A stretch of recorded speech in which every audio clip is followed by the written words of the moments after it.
Hey guys, time check, 2:20 a.m. and we're back with another fart history episode. Don't talk about how I look. Please. I'm feeling very 80s. We're feeling this 80s art history student. Imagine me in like a little, oh my god, I'm in a museum. I'm like sketching. I'm like taking notes. I have like my Walkman on and I'm like, yes, everybody wants to.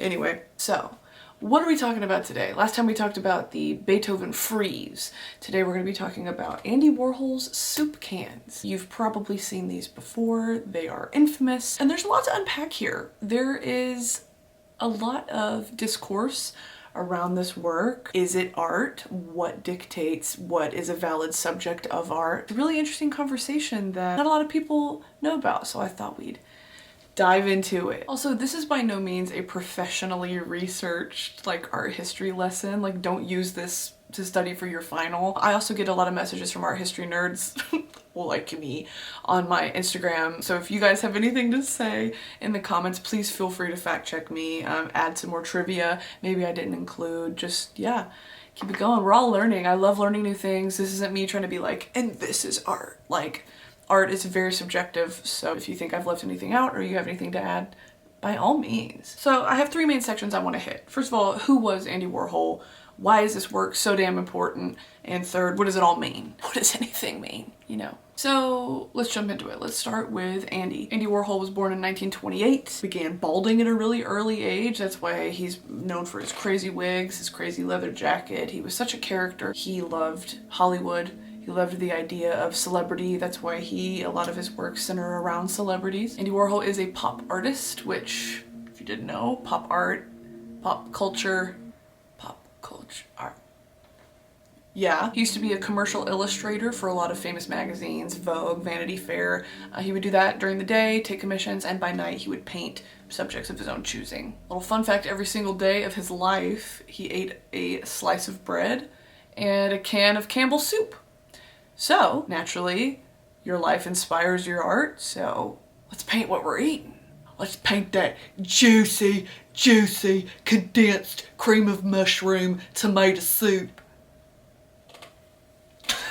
So let's talk about the work itself, what it is, the materials used, the medium, and then we'll get into what it means, the historical implications, the artistic implications, what it was deconstructing, what it meant, all that. We'll get into it. So, Soup Cans by Andy Warhol. This is a series of 32 individual canvases.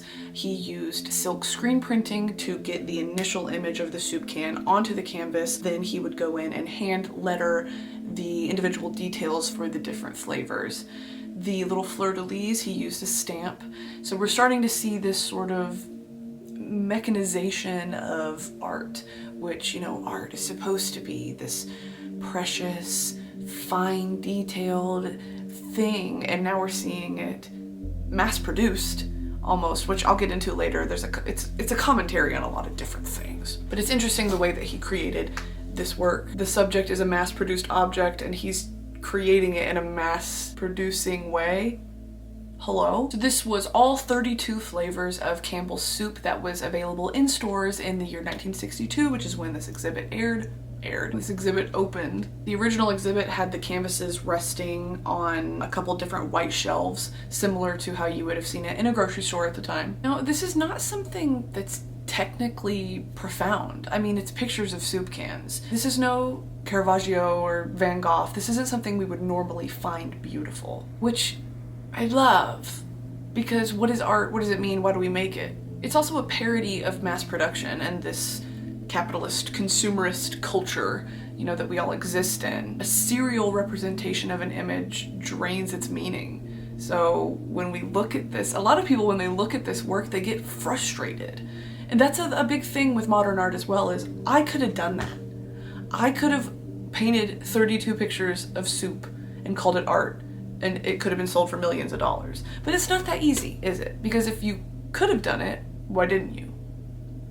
Right? So let's talk about the time. I'm gonna use the word deconstruct a lot in the next few minutes, so bear with me. So think about art traditionally as we know it. The sort of Hellenic, classic, billowing cloth, rippling muscles, you know, and if not that, then maybe let's talk about religious art and its impact on art history. Art was supposed to be rare, unique, precious, not mass-produced and of objects and logos that are used to sell us things.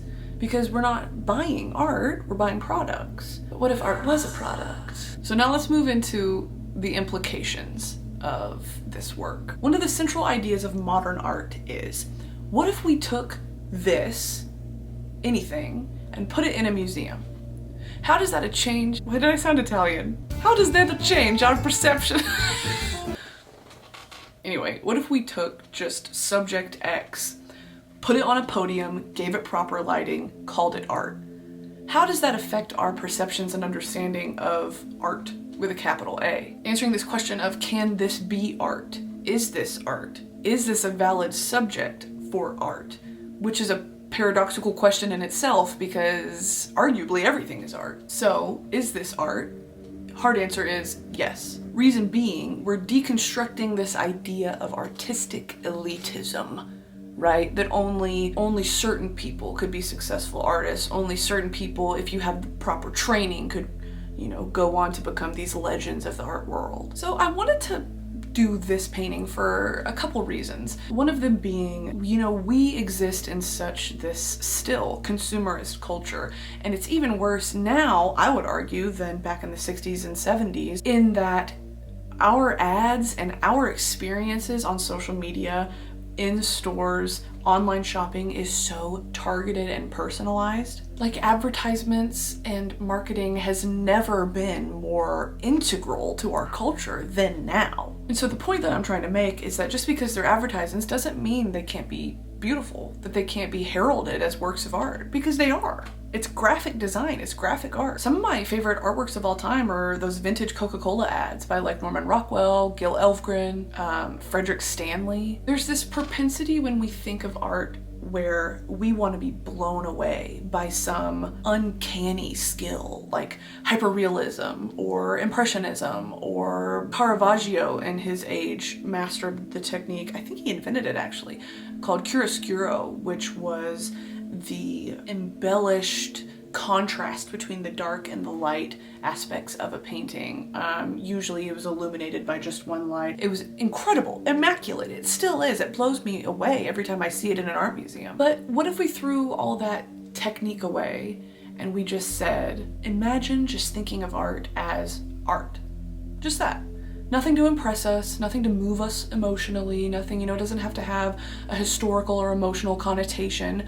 What if it was just, here, I made this, and that was enough, you know? Just art for the sake of art. One of the things I love about Warhol is he attempted to answer this question of, how does art relate to our historical moment?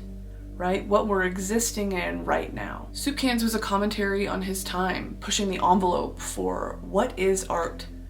Anything is art. It's sort of cheeky, I think. It's very cheeky because it's also answering this question of, well, what is fine art?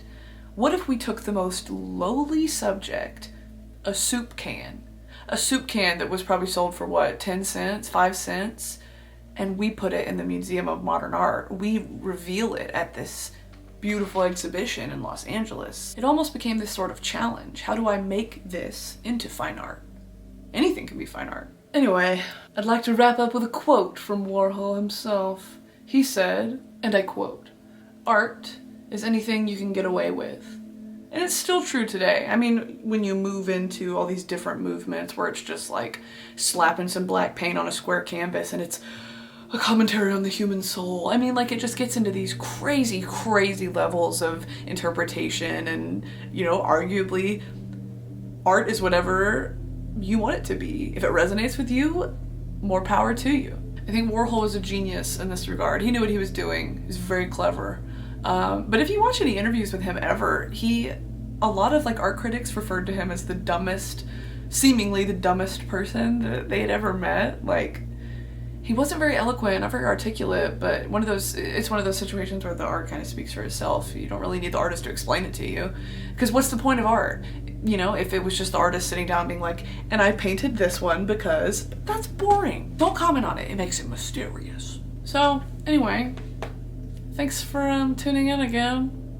I'll be back with another one of these because I think they're so fun. I love making these. I love reading about art history and I love teaching it. One of the best ways to learn something is to teach it. Probably when you see me next, I'll have a different hairstyle and I'll be wearing a different decade of clothes because I'm having an identity crisis. So, well. All right. Thanks guys. Bye, I guess.